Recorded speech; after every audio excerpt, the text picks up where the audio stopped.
1886 সালে জার্মান পদার্থবিদ গোল্ডস্টেন একটি এক্সপেরিমেন্ট পরিচালনা করেন, যে এক্সপেরিমেন্টে তিনি একটি ডিসচার্জ টিউব বা ক্ষরণ নলে নিম্ন চাপে হাইড্রোজেন গ্যাস নেন, যার এক পাশে অ্যানোড এবং অপর পাশে ছিদ্রযুক্ত ক্যাথোড আছে। যখন এই ডিসচার্জ টিউবে উচ্চ বিভব প্রয়োগ করা হয়, তখন ক্যাথোড রশ্মি অ্যানোডের দিকে ধাবিত হয় এবং ধাবিত হওয়ার সময় হাইড্রোজেন গ্যাসের পরমাণুর সঙ্গে সংঘর্ষ হয়। এই সংঘর্ষের ফলে এক ধরনের রশ্মি উৎপন্ন হয়, যা ছিদ্রযুক্ত ক্যাথোডের ভিতর দিয়ে প্রবাহিত হয়ে ডিসচার্জ টিউবের দেয়ালে লাল রঙের গ্লো তৈরি করে। গোল্ডস্টেন এই রশ্মির নাম দেন ক্যানাল রশ্মি। ক্যানাল রশ্মির আরও একটি নাম আছে, সেটি হলো অ্যানোড রশ্মি। পরবর্তীতে বিজ্ঞানী জে থমসন ক্যানাল রশ্মির প্রকৃতি বিশ্লেষণ করেন। তিনি দেখান ক্যানাল রশ্মি যে কণা দ্বারা গঠিত তার চার্জ ধনাত্মক, কারণ এই কণাকে যখন বিদ্যুৎ ক্ষেত্রের মধ্য দিয়ে পাস করা হয় তখন তা ঋণাত্মক প্রান্তের দিকে আকর্ষিত হয় এবং এই চার্জের মান ইলেকট্রনের চার্জের সমান। তিনি এই কণার ভর নির্ণয় করেন 1.672 × 10⁻⁻24 গ্রাম। যেহেতু ক্যানাল রশ্মি তড়িৎ ক্ষেত্রের ঋণাত্মক প্রান্ত দ্বারা আকর্ষিত হয়, তাই জে থমসন ক্যানাল রশ্মির নাম দেন পজিটিভ রশ্মি। রাদারফোর্ড আলফা স্ক্যাটারিং পরীক্ষা পরিচালনার সময় লক্ষ্য করেছিলেন, আলফা কণা যখন বায়ুর মধ্য দিয়ে প্রবাহিত হয় তখন হাইড্রোজেন নিউক্লিয়াস উৎপন্ন হয়। এরপর তিনি আলফা কণাকে, ধরে নিলাম এটা আলফা কণাকে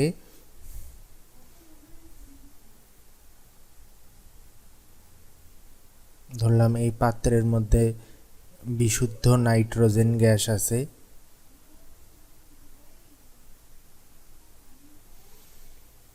বিশুদ্ধ নাইট্রোজেন গ্যাসের মধ্য দিয়ে প্রবাহিত করেন এবং দেখেন যে অসংখ্য হাইড্রোজেনের নিউক্লিয়াস উৎপন্ন হয়। এখান থেকে তিনি সিদ্ধান্ত নেন হাইড্রোজেন নিউক্লিয়াস সকল পরমাণুর অংশ, অর্থাৎ সকল পরমাণুতেই হাইড্রোজেন নিউক্লিয়াস আছে। এই হাইড্রোজেন নিউক্লিয়াস এবং ক্যানাল রশ্মির বৈশিষ্ট্য পুরোপুরি মিলে যায়। 1920 সালে রাদারফোর্ড হাইড্রোজেন নিউক্লিয়াসের নামকরণ করেন প্রোটন।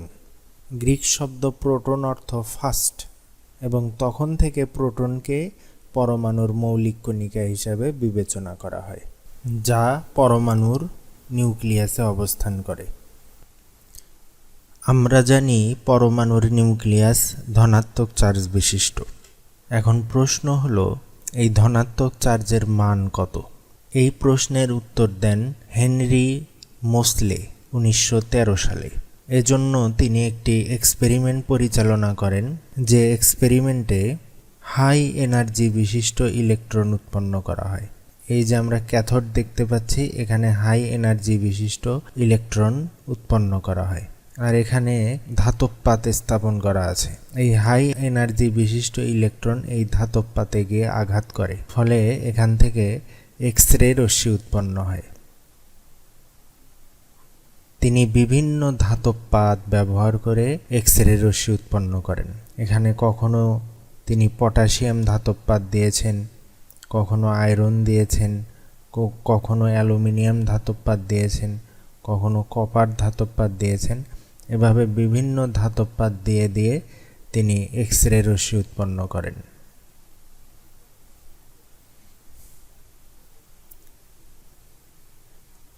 পরবর্তীতে এই এক্সপেরিমেন্টের ফলাফল পর্যালোচনা করে তিনি পারমাণবিক সংখ্যার ধারণা দেন। এই এক্সপেরিমেন্টটা বুঝতে হলে আমাদেরকে প্রথমে দেখতে হবে এক্স রে রশ্মি কীভাবে উৎপন্ন হয়, অর্থাৎ এই যে ধাতব পাত আছে এই ধাতব পাত থেকে কিভাবে এক্স রে রশ্মি উৎপন্ন হয়। আমরা ধরে নিলাম এটি একটি ধাতব পরমাণু। এই ধাতব পরমাণুর এটি হলো কে শেল, এটি হলো এল শেল এবং এটি হলো এম শেল। যখন হাই এনার্জি বিশিষ্ট ইলেকট্রন এই ধাতব পাতে প্রবেশ করে তখন ওই ইলেকট্রনের সাথে কে শেলের ইলেকট্রনের সংঘর্ষ হয়, ফলে কে শেল থেকে ইলেকট্রন বাইরে বের হয়ে যায় এবং এখানে একটি ফাঁকা স্থানের সৃষ্টি হয়। পরবর্তীতে এল অথবা এম শেল থেকে একটি ইলেকট্রন এসে ওই ফাঁকা স্থান পূরণ করে, অর্থাৎ ইলেকট্রন যখন কে শেলের ইলেকট্রনকে ধাক্কা দেয়, ক্যাথোড থেকে আগত ইলেকট্রন যখন কে শেলের ইলেকট্রনকে ধাক্কা দেয় তখন কে শেল থেকে ইলেকট্রন বাইরে বের হয়ে যায়, ফলে কে শেলে একটি ফাঁকা স্থান তৈরি হয়। পরবর্তীতে এল অথবা এম শেল থেকে একটি ইলেকট্রন এসে এই ফাঁকা স্থানকে পূরণ করে। আমরা জানি ইলেকট্রন যখন উচ্চ শক্তি স্তর থেকে নিম্ন শক্তি স্তরে গমন করে তখন শক্তি বিকিরণ করে। এক্ষেত্রে এই বিকিরিত রশ্মি হলো এক্স রে। ইলেকট্রন বের হয়ে গেল, সাথে সাথে এম শেল থেকে একটি ইলেকট্রন এসে ফাঁকা স্থান পূর্ণ করে দিল এবং যে রশ্মিটা নির্গত হলো সেটি হলো এক্স রে রশ্মি। মোসলে বিভিন্ন পদার্থ ব্যবহার করে এই এক্সপেরিমেন্টটি পরিচালনা করেন এবং তিনি লক্ষ্য করেন কিছু পরমাণুর ক্ষেত্রে উচ্চ শক্তি সম্পন্ন এক্স রে রশ্মি নির্গত হয়, আবার কিছু পরমাণুর ক্ষেত্রে নিম্ন শক্তির বা কম শক্তি সম্পন্ন এক্স রে রশ্মি নির্গত হয়। তিনি এক্স রে রশ্মির স্কয়ার রুট ফ্রিকোয়েন্সি বনাম বিভিন্ন পরমাণুর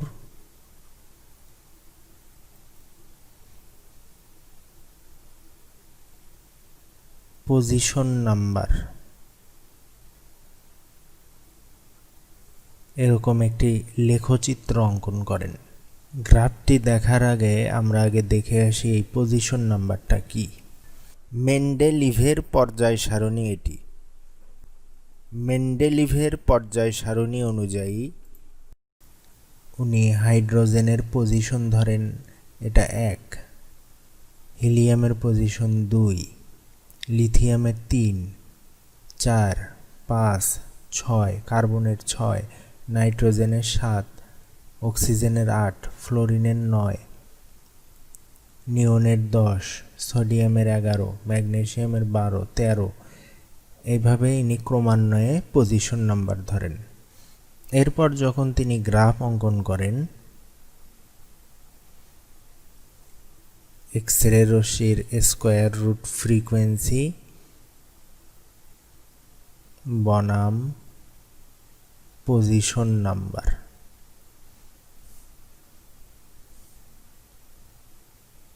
তিনি দেখেন যাদের পজিশন নাম্বার বেশি সেই সব পরমাণু থেকে নির্গত এক্স রে রশ্মির ফ্রিকোয়েন্সি বেশি হয়, বা আমরা এইভাবে বলতে পারি পজিশন নাম্বার বাড়ার সাথে সাথে এক্স রে রশ্মির ফ্রিকোয়েন্সি বাড়তে থাকে।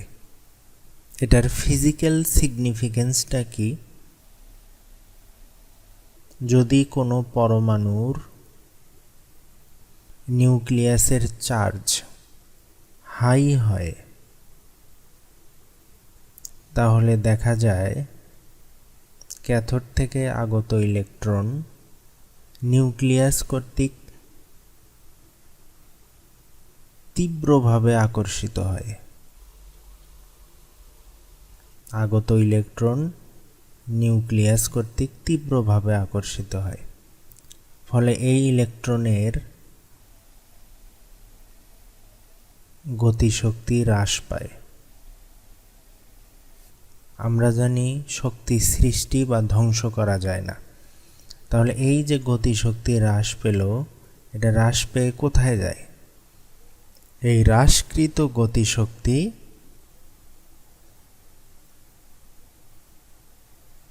এক্স-রের শক্তির সাথে যুক্ত হয়ে নির্গত হয়। এখান থেকে বলা যায় নিউক্লিয়াসের চার্জ যত বেশি হবে, নিউক্লিয়াস দ্বারা গতিশীল ইলেকট্রনের প্রতি আকর্ষণ তত বৃদ্ধি পাবে এবং ইলেকট্রনের গতিশক্তি অধিক পরিমাণে হ্রাস পাবে এবং এক্স-রের সাথে নির্গত শক্তির পরিমাণও বেশি হবে। এখান থেকে মোসলে একটি সমীকরণ প্রদান করেন, সেটা হলো এক্স রশ্মির ফ্রিকোয়েন্সি স্কয়ার রুট ফ্রিকোয়েন্সি নিউক্লিয়াসের চার্জের সমানুপাতিক। অর্থাৎ নিউক্লিয়াসের চার্জ যত বেশি হবে, এক্স রশ্মির ফ্রিকোয়েন্সি তত বেশি হবে। এবং মেন্ডেলিভের পর্যায় সারণী অনুযায়ী পজিশন নাম্বার বৃদ্ধির সাথে সাথে রেগুলার ম্যানারে এবং লিনিয়ারলি এক্স রশ্মির ফ্রিকোয়েন্সি বাড়তে থাকে। কোনো পরমাণুর পজিশন নাম্বার 1 হলে ওই পরমাণুর নিউক্লিয়াসের আপেক্ষিক চার্জ ধরা হয় 1। পজিশন নাম্বার 2 হলে তার নিউক্লিয়াসের আপেক্ষিক চার্জ হবে 2।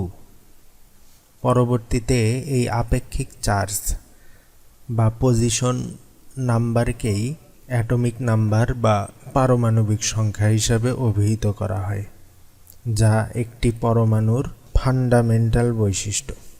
এরপরে জানা গেল নিউক্লিয়াসের পজিটিভ চার্জের জন্য দায়ী প্রোটন, এজন্য অ্যাটমিক নাম্বারকে প্রোটন নাম্বারও বলা হয়। অর্থাৎ কোনো পরমাণুর পারমাণবিক সংখ্যা সমান ওই পরমাণুর প্রোটন সংখ্যা।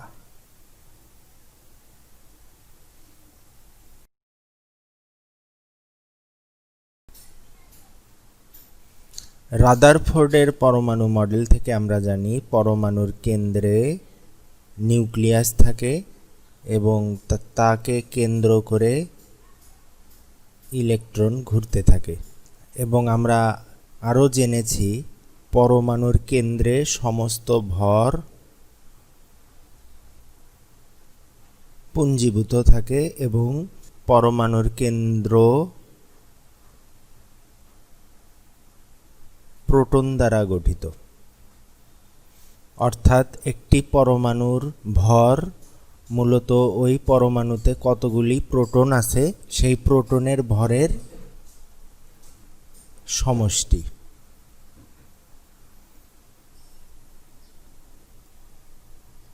হাইড্রোজেন পরমাণুতে একটি প্রোটন আছে। একটি প্রোটনের ভরকে স্ট্যান্ডার্ড হিসাবে ধরা হয় 1 AMU, 1 অ্যাটমিক মাস ইউনিট। হাইড্রোজেনে একটি প্রোটন আছে এবং ভর 1 AMU। হিলিয়ামে দুটি প্রোটন আছে, সুতরাং হিলিয়ামের ভর হওয়া উচিত 2 AMU। কিন্তু পরীক্ষা করে দেখা গেছে হিলিয়ামের ভর 4 AMU, অর্থাৎ হাইড্রোজেন অপেক্ষা হিলিয়ামের ভর 4 গুণ বেশি, কিন্তু হওয়া উচিত ছিল 2 গুণ বেশি। অনুরূপভাবে লিথিয়ামে প্রোটন আছে 3টি, এর ভর হওয়ার কথা 3 AMU, কিন্তু এর ভর হয় 7 AMU। এ থেকে বোঝা যায় নিউক্লিয়াস শুধুমাত্র প্রোটন দ্বারা গঠিত নয়, নিউক্লিয়াসে আরও কোনো কণা থাকতে পারে যা পরমাণুর বাকি ভরের জন্য দায়ী। এই বিষয়টি 1932 সালে জেমস চ্যাডউইক নিউট্রন আবিষ্কারের মাধ্যমে সবার সামনে স্পষ্ট করেন। তিনি যে পরীক্ষার মাধ্যমে প্রমাণ করেন পরমাণুর নিউক্লিয়াসে প্রোটনের পাশাপাশি নিউট্রনও আছে, সেই পরীক্ষাটি হলো এমন যেখানে তিনি আলফা রশ্মিকে, এটা হলো আলফা রশ্মির উৎস, আলফা রশ্মিকে বেরিলিয়াম ধাতব পাতের ওপর ফেলেন। এর ফলে বেরিলিয়াম থেকে এক ধরনের রশ্মি নির্গত হয়।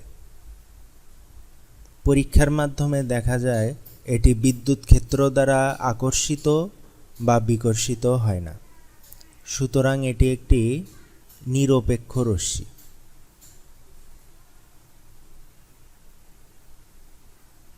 এখন প্রশ্ন হলো, এই রশ্মিটা কি ইলেকট্রোম্যাগনেটিক রেডিয়েশন না অন্য কিছু? এরপর এই রশ্মিকে প্যারাফিন ওয়াক্স অর্থাৎ মোমের উপর ফেলা হয়, ফলে ওই মোম থেকে প্রোটন নির্গত হয় যা এই ডিটেক্টরের মাধ্যমে শনাক্ত করা হয়। এখান থেকে যা নির্গত হচ্ছে এগুলো হলো প্রোটন।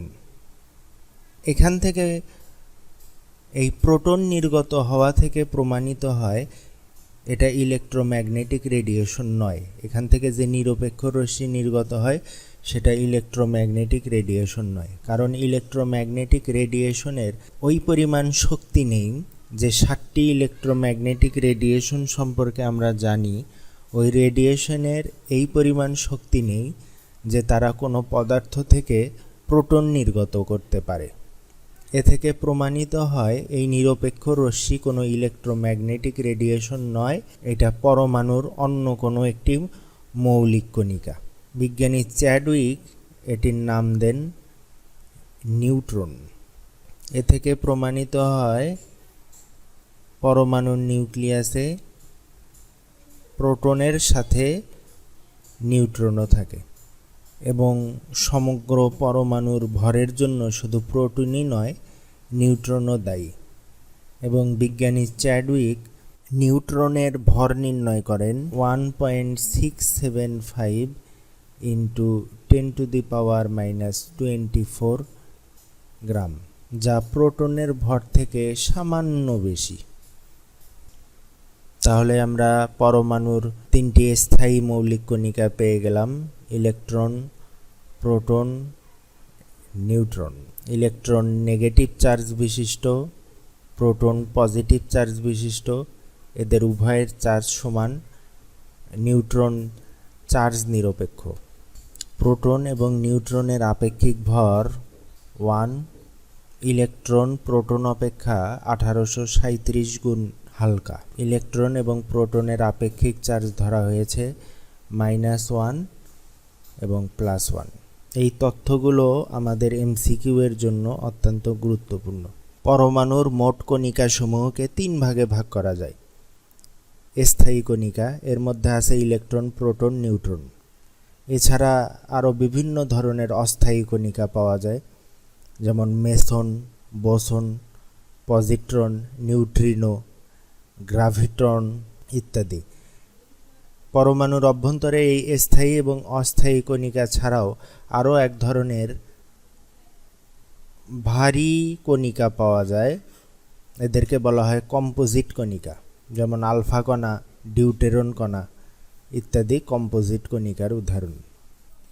একটি পরমাণুর ভর তার ইলেকট্রন, প্রোটন ও নিউট্রন সংখ্যার উপর নির্ভর করে। ল্যাবরেটরিতে কাজ করার জন্য পারমাণবিক ভরের জ্ঞান থাকা আবশ্যক, কিন্তু পরমাণু অত্যন্ত ক্ষুদ্র কণা। খালি চোখে আমরা যে ধূলিকণা দেখি সেটিতেও কমপক্ষে 1 × 10⁻16 সংখ্যক পরমাণু থাকে। সুতরাং বোঝাই যাচ্ছে একটি পরমাণুর ভর নির্ণয় করা অত্যন্ত দুরূহ ব্যাপার। যদিও বর্তমানে অত্যন্ত সূক্ষ্ম যন্ত্রপাতি তৈরি হয়েছে, যেমন ম্যাস স্পেকট্রোফটোমিটার, এগুলো ব্যবহার করে কোনো মৌলের পরমাণুর ভর সূক্ষ্মভাবে নির্ণয় করা সম্ভব। ইন্টারন্যাশনাল এগ্রিমেন্ট অনুযায়ী এক পারমাণবিক ভর বা ওয়ান অ্যাটমিক মাস ইউনিট, সংক্ষেপে এটাকে বলে এএমইউ। 1 এএমইউ সমান একটি কার্বন 12 পরমাণুর ভরের 1/12 অংশ, অর্থাৎ 1 এএমইউ সমান একটি কার্বন 12 পরমাণুর ভরের 1/12। কার্বনের অনেকগুলো আইসোটোপ রয়েছে, তার মধ্যে কার্বন 12 এটাকে স্ট্যান্ডার্ড হিসাবে ধরা হয়েছে। কার্বন 12 এর একটি পরমাণুর ভর 1.99 ইন্টু 10⁻⁻23 গ্রাম ইন্টু 1/12। এইটা ক্যালকুলেশন করলে আমরা পাই 1.66 ইন্টু 10⁻⁻24 গ্রাম, অর্থাৎ 1 এএমইউ সমান 1.66 ইন্টু 10⁻⁻24 গ্রাম। 1 এএমইউকে 1 ডাল্টনও বলা হয়। কোনো মৌলের পারমাণবিক ভর সমান মৌলটির একটি পরমাণুর ভর ডিভাইডেড বাই কার্বন 12 এর একটি পরমাণুর ভর গুণন 12 এএমইউ। হাইড্রোজেনের ক্ষেত্রে এক্সপেরিমেন্ট করে দেখা গেছে এই অংশটুকুর মান 0.084 গুণন 12 এএমইউ ইকুয়াল 1.008 এএমইউ।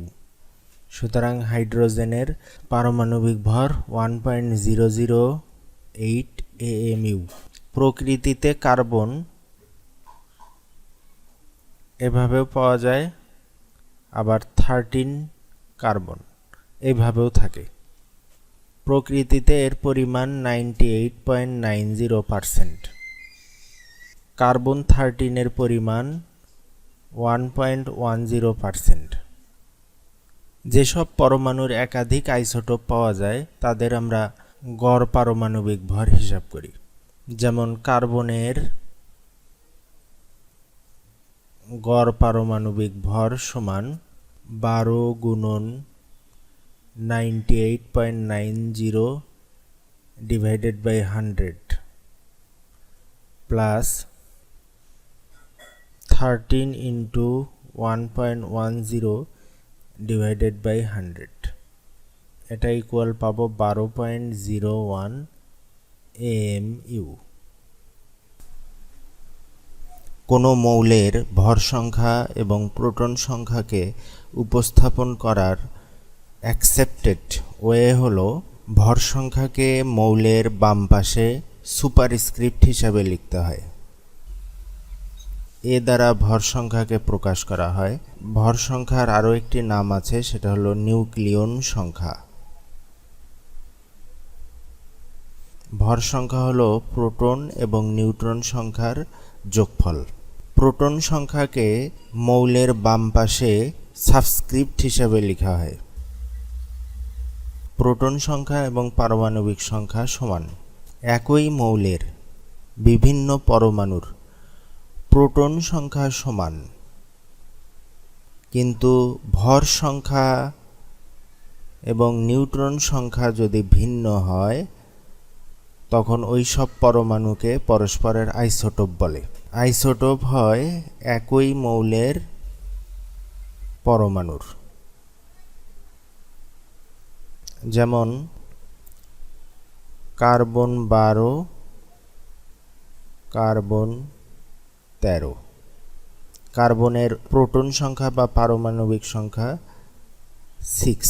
এরা পরস্পরের আইসোটোপ কারণ এদের প্রোটন সংখ্যা বা পারমাণবিক সংখ্যা সমান, কিন্তু ভর সংখ্যা ভিন্ন এবং নিউট্রন সংখ্যাও ভিন্ন হবে। আমরা যদি নিউট্রন সংখ্যা বের করি, আমরা জানি ভর সংখ্যা সমান প্রোটন সংখ্যা প্লাস নিউট্রন সংখ্যা।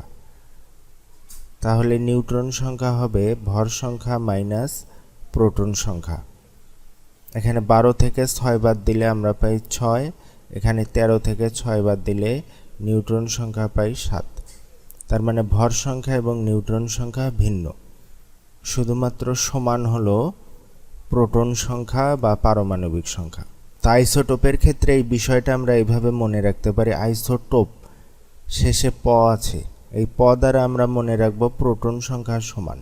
যদি প্রোটন সংখ্যা সমান হয় তাহলে বাকি অন্য যে সংখ্যাগুলো আছে সেগুলো ভিন্ন হবে। আইসোবার, এই বারের জায়গায় আমরা এইভাবে মনে রাখবো বার ভর। তার মানে আইসোবারের ক্ষেত্রে ভর সংখ্যা সমান হবে, একটা সমান হলে বাকি যে সংখ্যাগুলো থাকবে সেগুলো ভিন্ন হবে। তার মানে এর প্রোটন সংখ্যাও ভিন্ন, নিউট্রন সংখ্যাও ভিন্ন। যেহেতু আইসোবারের প্রোটন সংখ্যা ভিন্ন, সুতরাং এটি ভিন্ন মৌলের পরমাণুর মধ্যে হবে। যেমন কপার 6429, জিঙ্ক 6430। এখানে আমরা দেখতে পাচ্ছি এদের ভর সংখ্যা সমান, সুতরাং এরা পরস্পরের আইসোবার। তাহলে অবশ্যই বাকি যে দুটি সংখ্যা আছে প্রোটন এবং নিউট্রন সংখ্যা সেগুলো ভিন্ন হবে। প্রোটন সংখ্যা ভিন্ন 29, 30। আমরা যদি নিউট্রন সংখ্যা বের করি, কপারের নিউট্রন সংখ্যা হবে এক্ষেত্রে 35, জিঙ্কের হবে 34। অর্থাৎ আইসোবার হলো যে সব পরমাণুর ভর সংখ্যা সমান কিন্তু প্রোটন ও নিউট্রন সংখ্যা ভিন্ন, তাদেরকে পরস্পরের আইসোবার বলে। আইসোটোন, লাস্টে আছে টোন। টোন আর নিউট্রন মিলে যায়, তাহলে আমরা আইসোটোনের ক্ষেত্রে মনে রাখব টোন নিউট্রন। তার মানে নিউট্রন সংখ্যা সমান, বাকি যে সংখ্যা আছে সেগুলো ভিন্ন হবে।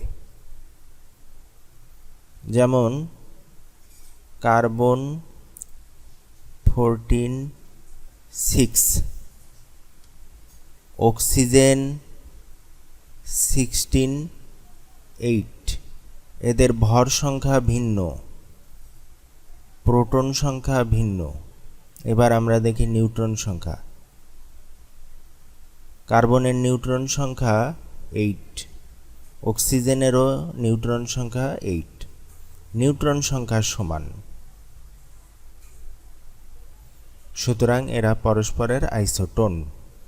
অর্থাৎ যে সকল পরমাণুর নিউট্রন সংখ্যা সমান কিন্তু প্রোটন ও ভর সংখ্যা ভিন্ন, তাদেরকে পরস্পরের আইসোটোন বলে। আমরা একটি আয়ন নিলাম, সোডিয়াম আয়ন, এর পাশে লিখলাম নিয়ন। আমরা যদি এদের ইলেকট্রন সংখ্যা হিসাব করি তাহলে দেখতে পারবো সোডিয়ামের ইলেকট্রন সংখ্যা 10, নিয়নের ইলেকট্রন সংখ্যাও 10। যে সব অণু, পরমাণু বা আয়নের ইলেকট্রন সংখ্যা পরস্পর সমান তাদেরকে আইসো ইলেকট্রনিক বলে। সোডিয়াম আয়ন এবং নিয়ন এরা পরস্পরের আইসো ইলেকট্রনিক কারণ এদের ইলেকট্রন সংখ্যা সমান। অনুরূপভাবে আমরা যদি ফ্লোরাইড আয়ন নেই, এটাও এদের আইসো ইলেকট্রনিক হবে কারণ এর ইলেকট্রন সংখ্যা 10। অনুরূপভাবে ম্যাগনেসিয়াম 2+, এটাও এদের আইসো ইলেকট্রনিক কারণ এরও ইলেকট্রন সংখ্যা 10। আর্গন, এর ইলেকট্রন সংখ্যা 18, এর পাশে লিখলাম ফসফোনিয়াম আয়ন। আমরা যদি ফসফোনিয়াম আয়নের ইলেকট্রন সংখ্যা হিসাব করি, ফসফরাসের 15, হাইড্রোজেনের 4, 4টি হাইড্রোজেনের 4টি ইলেকট্রন, যেহেতু পজিটিভ চার্জ আছে সুতরাং -1 দিব, ইকুয়াল 18। আর্গন এবং ফসফোনিয়াম আয়নের ইলেকট্রন সংখ্যা সমান, সুতরাং এরাও আইসো ইলেকট্রনিক। সুতরাং আয়ন, অণু, পরমাণু এদের পরস্পরের ইলেকট্রন সংখ্যা সমান হলেই এরা একে অপরের আইসো ইলেকট্রনিক হবে। আইসো স্টার আমরা এখানে লিখলাম ক্লোরিন এবং আয়রন অক্সাইড। এই ক্লোরিন অণুতে আমরা যদি পরমাণু সংখ্যা হিসাব করি, পরমাণু সংখ্যা, ক্লোরিন অণুতে পরমাণু সংখ্যা 2, আয়রন অক্সাইডেও পরমাণু সংখ্যা 2। এবার আমরা হিসাব করব ইলেকট্রন সংখ্যা। ক্লোরিন অণুতে ইলেকট্রন সংখ্যা 17 গুণন 2 ইকুয়াল 34। আয়রন অক্সাইডের ইলেকট্রন সংখ্যা হবে 26 প্লাস অক্সিজেনের 8 ইকুয়াল 34। যদি দুটি অণুর পরমাণু সংখ্যা এবং ইলেকট্রন সংখ্যা সমান হয় তখন ওই অণু দুটিকে পরস্পরের আইসোস্টার বলে। আইসোস্টার হওয়ার শর্ত হলো উভয় অণুর পরমাণু সংখ্যা এবং ইলেকট্রন সংখ্যা সমান হতে হবে। আইসোডায়াফার, সোডিয়াম, এর পাশে লিখলাম অ্যালুমিনিয়াম। সোডিয়ামের প্রোটন সংখ্যা 11, অ্যালুমিনিয়ামের 13। নিউট্রন সংখ্যা সোডিয়ামের 12, অ্যালুমিনিয়ামের 14। এখন যদি আমরা এদের প্রোটন এবং নিউট্রন সংখ্যার পার্থক্য নির্ণয় করি, প্রোটন নিউট্রন সংখ্যার পার্থক্য, অথবা এটাও দিতে পারি নিউট্রন অথবা প্রোটন সংখ্যার পার্থক্য যদি আমরা নির্ণয় করি, তাহলে দেখতে পাবো সোডিয়ামেরও 1, অ্যালুমিনিয়ামেরও 1। যদি দুটি পরমাণুর